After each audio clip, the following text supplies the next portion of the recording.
This is the Norris Group's Real Estate Investor Radio Show, the award-winning show dedicated to thought leaders shaping the real estate industry and local experts revealing their insider tips to succeed in an ever-changing real estate market. Hosted by author, investor, and hard money lender, Bruce Norris. It's funny how through the years you've started your business, and your kids always always going to be part of it, just de facto, because it's what you're doing. So like my kids can't wait to invest. They know what I've done here at the Norris Group. They know the knowledge that I have and the things like that. They're like, oh, like my Lucas, he wants to be a doctor, and he's like, but I'm gonna buy houses. I'm gonna buy houses. And so it's really cool. And it's you start a business, and you start slowly brought your sons into the business too. Well, Greg had great expertise already in building. He was, worked as an electrician, then became a journeyman, then became a superintendent of major projects in LA, like high-rise stuff. So he knew construction. For him to do 93 houses was a vacation. That's no joke. For me, it was overwhelming. For him, I got this. So that was great. So, when Greg came to do that, that was a big deal for the company. And then he got into the trustee sale business and took care of all of that. So I never had to see any houses. He was so good at looking at the house and knowing how much it would cost to fix. It's crazy. I don't know that anybody's ever done what he's done. He literally could walk through a house and then go in the car and make the list of what the cost was and what the parts were, order the parts from Home Depot and have them delivered on a pallet. Who does that? Crazy. When you bid our work, you were bidding the labor portion of the job. There was no profit margin on the parts. We bought them at cost. I wouldn't have known to do that. There's no way. Well, it's funny because he went so hard and so fast that he retired before you did. Yeah, that's right. He's in his last year of law school, man. Now he's just doing it because he wants to. Yeah, well, he's got the rental stuff and all that. That's what he does now. But yeah, that's having sons come into the business. That wasn't part of their plan. It wasn't part of my plan. It just happened that the parts intertwined. And the same with Aaron. When Aaron came on board, it was a pivotal moment for the company. I had started to speak nationally, and I can't say that I enjoyed it. And I also really thought, wow, I have to dumb down the information I know because it's really specific to California. And I decided I didn't want to do that. At the time, we had a promoter who was promoting the seminars, and I basically said, we're not going to go national. We are going to stay in California and own that space like nobody else. And they were pretty upset. But when Aaron came over, we created 5 courses that were a direct hit to the California market that no one could compete with. They didn't have the specificity of this chart in California means you do this activity as a buyer. No one could touch it. And the way Aaron made the books was just insane. Nobody could touch the quality of our materials. And it was fun to be a part of that. But the California Crash book was the first one that came out, that 400-page book. Well, the comeback was the first one. Well, the comeback was not put together by Aaron. That's why it looked the way it did. that's his PDF, black and white, that I'm holding up right here. That's right. Yeah. So when the Crash came out, I remember the audience, and you could hear audible gasps as they opened up the book. It was like, welcome to Goldman Sachs, man. It was so cool. And Aaron coming aboard changed the direction of the education business, the quality of everything he touched. And then we get into the charity event because that's what Aaron's dream was. And that's the cool thing about having your sons. I'm sure that's the thing. One of the things Aaron wanted to do was make sure he added value to the company, not that he worked for a dad that was successful. Well, Aaron and Greg made Bruce Norris more successful than he would have ever been. I get a lot of credit because I own the company, but a lot of the brain work and the talent came from my sons. And Joey, I know that Aaron admired your character, and that's how you joined. You didn't know anything about our business. He just knew who you were. And hey, that's why we have the reputation we do. And it makes me think about, the doors that, us giving back opened up for our company and for the radio show. Would you ever have dreamed that you would have met some of the people you would have met if it wasn't for I Survived or things like that? No, it would never have happened. It would never have happened. When I got invited to go, I think Doug Duncan invited me to a one-on-one meeting with either the president or the CEO of Fannie Mae. So I'm flying to Washington, D.C. I'm just like, this is pretty cool. A guy with a high school diploma is going to have a one-on-one meeting with the top guy of the top lending world in the world. That was crazy. Been a fun journey. Yeah, absolutely. And it's been a journey that's helped, raise over $1 million for, charities over the years. And it's going to be fun to do it again at the end of the year in October 27th, everybody. So don't forget about that. One of the things that you always talk about is, being super competitive. But along with being competitive, it's not just being competitive, but it's being competitive with the right kind of people, right? Yeah, I've been fortunate to just hang around people that have raised the bar in my life. John Stevenson being one, Sensei Paliuso at USKO, another. Mike O'Neill, who was a sensei there too, but he was in the property management business. I worked out with him. Really intense guys. I mean, really intense guys that wanted to get great at something. And when you hung around them, first of all, you had to hang in there. Mike O'Neill and I worked out with weights first time, and I came back the next day, and he had this almost puzzled smile on his face. I said, "What's that about?" He said, "You're the only one that's ever come back." Well, that's where I want to be, where it's not easy. So, and we had other people come and, "Hey, can I join you?" And yeah, they were throwing up in the trash can, about 45 minutes later. And it was, but if they came back the next day, oh, respect, we're all in with you, pal. Yeah. So yeah, intentionally looking for those people that inspire you is a smart idea. Really, it really is, because sometimes you don't think on that level until you see it and then go, huh, okay. I mean, I think if he can do that, I can do that. These guys become your de facto fraternity, right? Yeah, absolutely. I just went to Florida, flew overnight, spent a fair amount of money to attend a meeting. Why? Because John Stevenson had taken a picture with this guy and sent it to me on my phone. And as a guy, it's Patrick Bet-David with Valuetainment. I really love what they're up to. I really love their intent.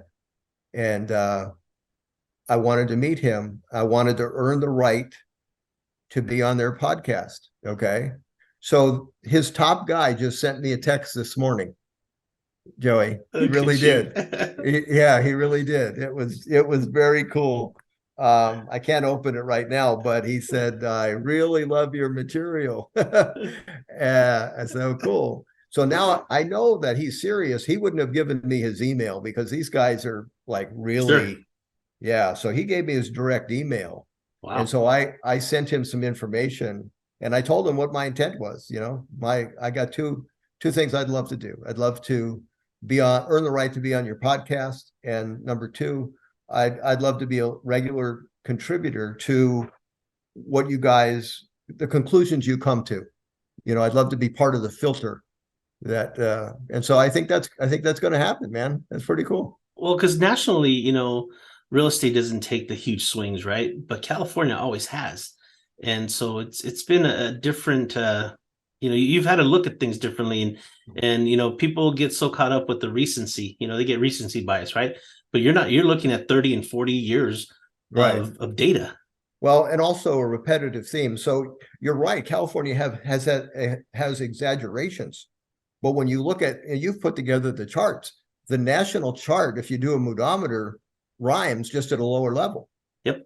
Okay, as does Florida. So okay, that's perfect. Why? Well, because the human is participating in it, doing the same thing. Are they more likely to buy when it's rock bottom? No. They're more likely to buy when it's the crazy mood of 2020. Isn't that funny how we think about that? It's like, you're getting a great deal. Okay, well, hold on. Why am I getting this great deal? Like, what's wrong with it? Oh, well, absolutely. I remember speaking in front of clubs, and this was, I mean, right at the pits, 2009, where Moreno Valley houses were 365. Greg was buying them for 65 grand. Why were we buying 65 grand out of the MLS? Because no one else wanted it at 66. Think about that. Two years before that, it was a bidding war to get it for 365. And 300 grand later, oh no, I'm going to wait that till it comes down. Really? Are you kidding? But it's that emotional cycle. If you can understand that, then you can avoid a lot of stuff. See what's interesting. Last year's report and this year's report really are dealing with something we've never had before, and that's what's kind of fun, uncharted territory. So we've got, we'll talk about that when we go over the seminar, but we've just got this unbelievable gift where everybody owes money at 2 or 3% mortgages. When interest rates literally have gone up by what, now they're 7%, they were 2.5%. They've almost tripled, Joey. And you have so little price damage because that stuff is not coming on the market. Yeah. And it's a lifesaver, but it's also, then you have to think the other part is, okay, and that's why the moodometer is a really cool tool, because we can play with that. We did in the seminar at the last chapter. We played out, okay, what if everybody gets a raise that's 3 or 4 or whatever percent, and take that out, and then say, let's say their mood is gone back to normal, something at 40. We can look at the probable price. That's a really cool toy, you know. So I just thought of just something really quick as you were talking to USKO. Chloe's started her journey with USKO when she was 13 years old. Wow. And now this Sunday she's going to turn 16. So that's the age group where you're considered kind of like the adult, Okay. So they're if she would have been younger, she would have been testing for a black belt already, but they're going to make her test. She's testing on Friday for her brown belt. So she's close. She's close. That was our deal. She said, I want a VW Bug, Dad. That's the car I want. I said, well, you get your black belt, and that's what I'll get you. So she stuck to it.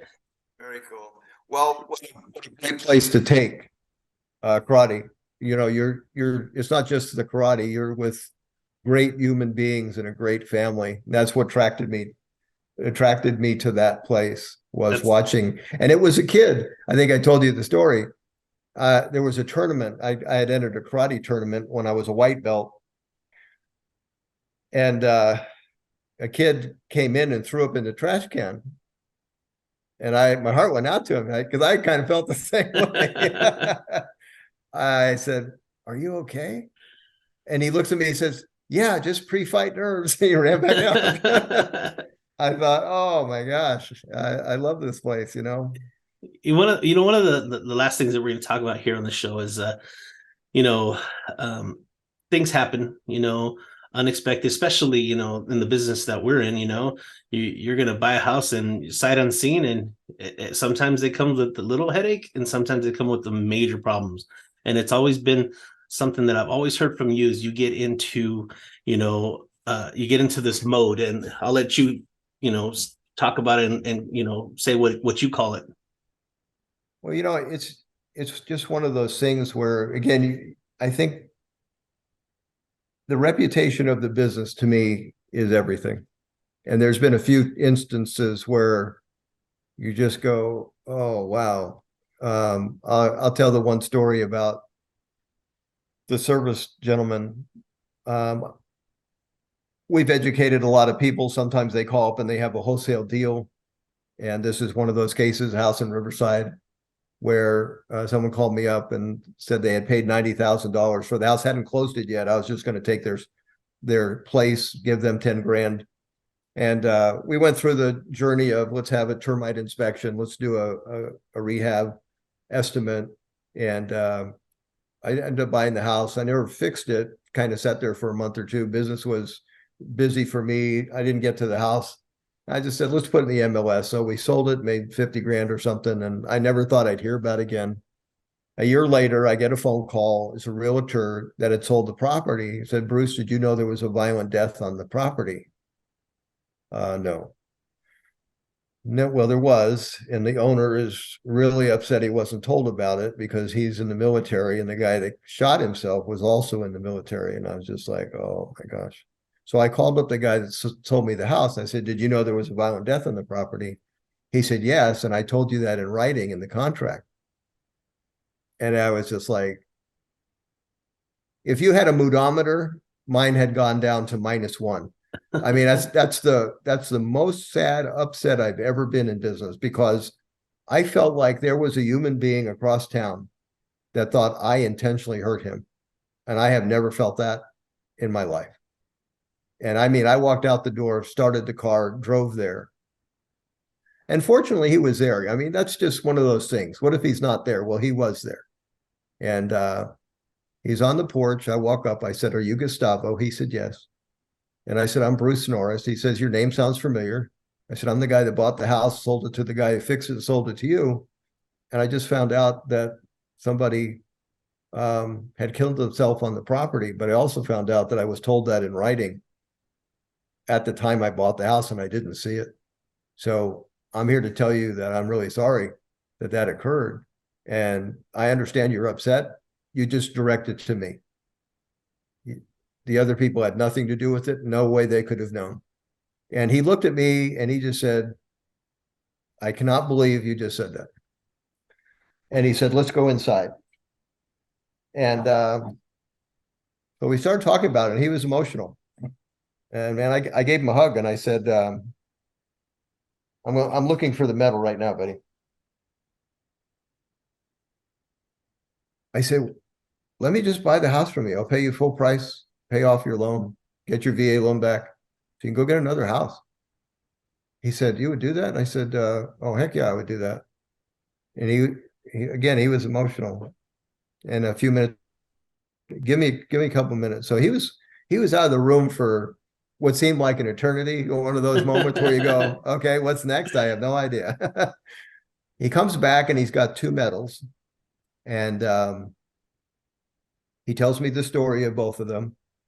And then he says, I want you to have one of these because what you did today was the gutsiest thing I've ever seen in my life.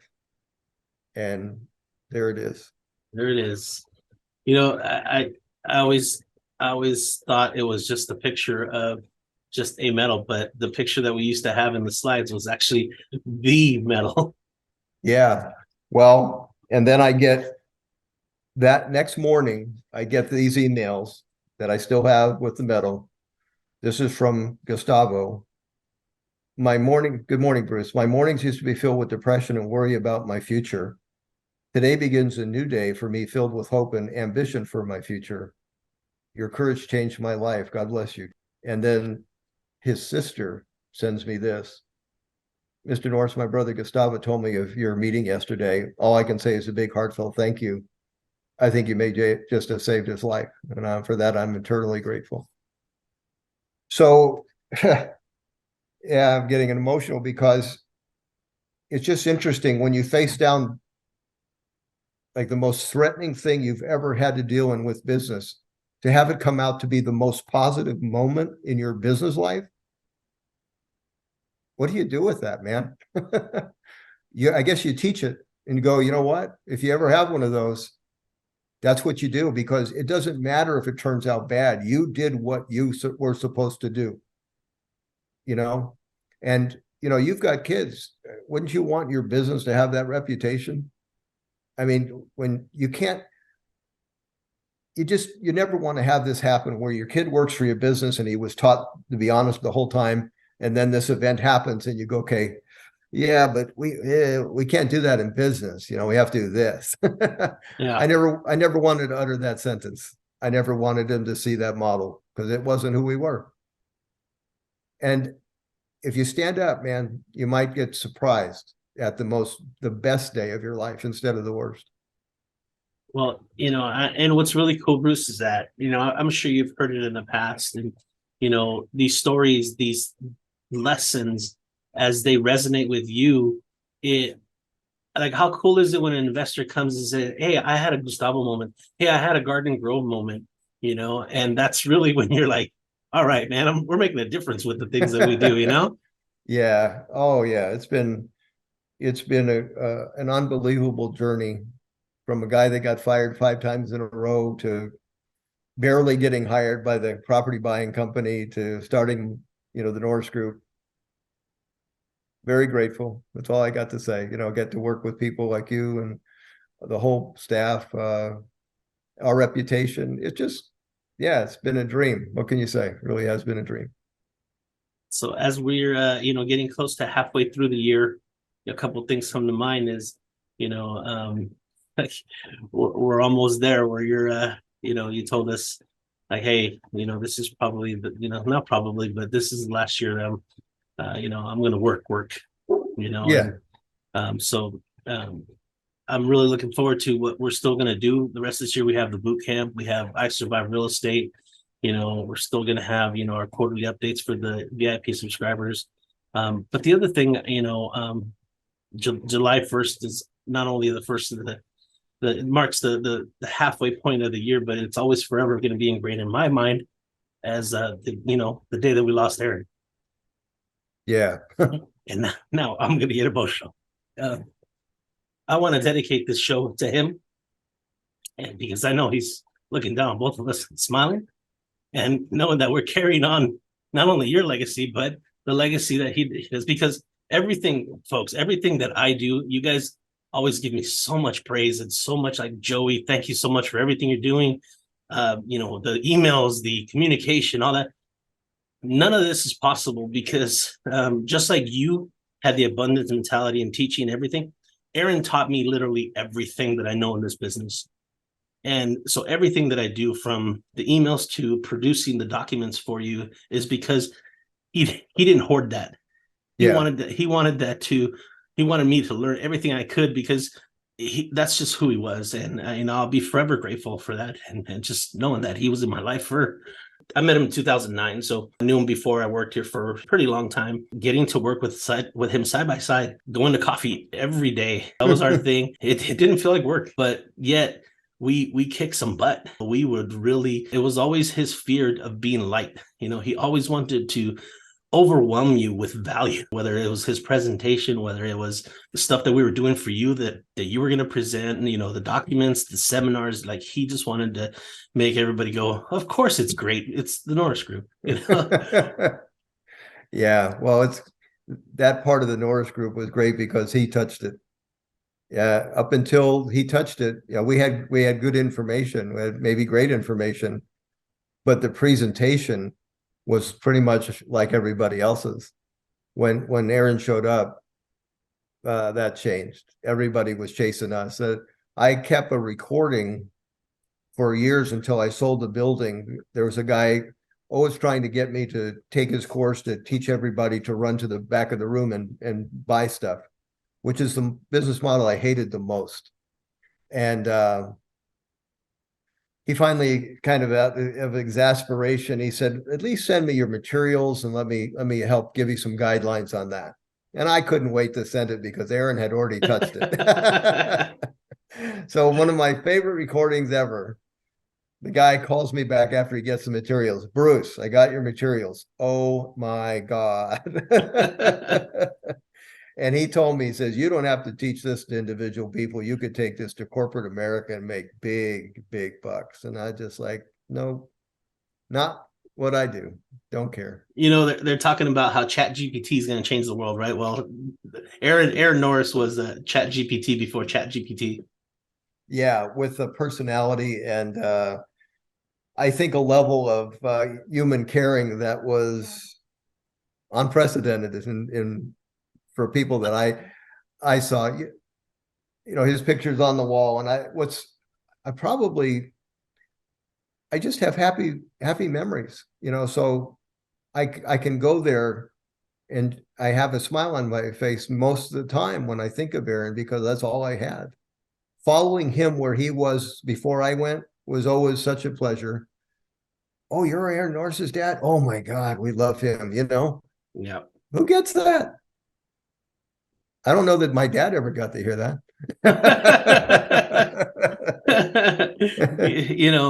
He is certainly the best person I've ever met, and I'll probably ever meet, with the biggest heart that I'll ever know. And I told my son, he I told you, the story about the purple bracelet in the senior pictures. And I said, hey, you don't have to wear that, for your pictures if you don't want to. And he hasn't taken it off, Bruce, since I gave it to him. Wow. And he said, no, Dad, I know the impact that Aaron had in your life, and it's important to me. Wow. And I told him, I said, Lucas, I said, I hope in your lifetime you just get one friend, just one friend that's like Aaron. Amen. Well, this is why we do what we do. It's the stories, it's the people that we help. And that's why I wanted to put this on the radio show for people to enjoy. I know they've heard some of these stories, but there's going to be some new investors that are going to, I get emails still, Bruce, like, hey, I'd like to become part of your mailing, because there's still new people that the older people are telling, not old, I mean, by the more experienced people that are saying, hey, you got to follow the Norris Group. You got to follow the Norris Group. So there's still new investors that are coming into the business. And so I hope that this hits home for the guys that have followed us for 20 years and the guys that are just starting to follow us. And that's why I thought it was important that we put it on the radio show. What's funny, Joey, about stories and retelling ones that people have heard. I attended Jim Rohn's seminar every year. When he didn't tell a story, I was like, I needed to hear that story, man. You felt cheated. I even had it on tape and I wanted to hear it live, That's right. Well, thank you, everybody.